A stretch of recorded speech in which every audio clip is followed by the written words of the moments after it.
आज की तारीख में सबसे अहम सवाल यह है कि जनाब इंतखाबात जनरल इलेक्शंस कब होंगे, किस महीने होंगे, किस तारीख को होंगे। लेकिन पाकिस्तानी सियासत के रंग बड़े निराले हैं। पिछले 2 महीने, अगर 2 महीने पुरानी में बात करूं, जो इत्तेहादी थे, जो ये बात किया करते थे कि तमाम फैसले मुशावरत से किए जाते हैं, कंसेंसस से किया जाते हैं और तमाम इत्तेहादी उसमें ऑन बोर्ड होते हैं। आज वही इत्तेहादी, वही सियासी जमातें जो माजी में एक दूसरे पर इत्तेफाक किया करती थी, आज एक दूसरे के सामने सफारा होती हुई नजर आ रही हैं।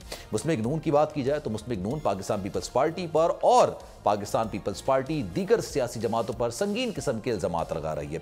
मौलाना फजल रहमान आउट ऑफ नोवेयर उन्होंने एक बयान दे दिया और कहा कि जनाब हम तो चाहते ही नहीं थे कि इमरान खान की हुकूमत के खिलाफ तहरीक अदम एतमाद लाई जाए, और उसके बाद जब यह तहरीक अदम एतमाद आ भी गई तब भी हम हुकूमत बनाना नहीं चाहते थे। अब उन्होंने ये बात क्यों कही, किस लिए कही, और अगर ये बात कही भी तो ये उस वक्त क्यों नहीं कही जब इमरान खान साहब की हुकूमत चली गई थी और उसके बाद फिर हुकूमत आई थी पीडीएम और पीपल्स पार्टी और इत्तेहादी जमातों की। लेकिन गुज़िश्ता रोज 1 महीना मुकम्मल होने के बाद, यानी निगरां हुकूमत के 1 महीना मुकम्मल होने के बाद बिलावल भुट्टो जरदारी ने धुआंधार खिताब किया। आज भी वो खिताब करते, लेकिन गुज़िश्ता रोज उन्होंने खिताब में कहा कि भाई 90 रोज नहीं तो 100 रोज ले लें, 100 रोज नहीं तो 120 रोज ले लें, लेकिन इलेक्शन की तारीख तो दें। बिलावल भुट्टो जरदारी ने क्या कहा, पहले सुन लेते हैं फिर आगे बढ़ें। पाकिस्तान पीपल्स पार्टी का मुतालबा है कि इलेक्शंस जल्द से जल्द करवाया जाए, इलेक्शंस आइन के मुताबिक करवाया जाए, इलेक्शंस 90 दिन में हो ताकि हम वो इलेक्शंस जीत के पाकिस्तान के अवाम का खिदमत कर सकें। पाकिस्तान पीपल्स पार्टी मई 14 पे इलेक्शंस करने के लिए तैयार थे और पाकिस्तान पीपल्स पार्टी 60 डेज में इलेक्शंस करवाने के लिए तैयार थे।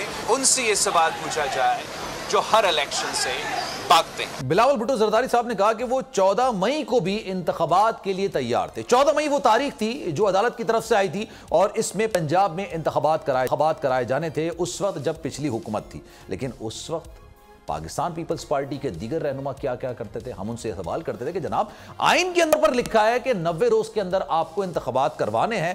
तो कमर जमान कह रहा उस वक्त क्या कहा करते थे, शरी रहमान साहबा उस वक्त क्या कहा करती थी। अब जेयूआई को भी पाकिस्तान पीपल्स पार्टी से कुछ शिकवे होते हुए नजर आ रहे हैं और शिकवे का इज़हार वो इशारों के नाम में माजी में भी करते रहे हैं और अब भी कर रहे हैं। कामरान मुर्तजा साहब पिछले हफ्ते मेरे शो के अंदर मौजूद थे। मैंने उनसे सवाल किया कि आपको मानी है कि आपने पाकिस्तान तहरीक इंसाफ की सरबराह की हुकूमत को गिराने में मदद फरहाम की या फिर आपने उस वक्त हुकूमत बनाई, क्योंकि उसके बाद जब हुकूमत बनी तो महंगाई का ऐसा सुनामी और समंदर के सामने आया कि अभी तक उसके सामने बाढ़ नहीं लगाई जा सकी।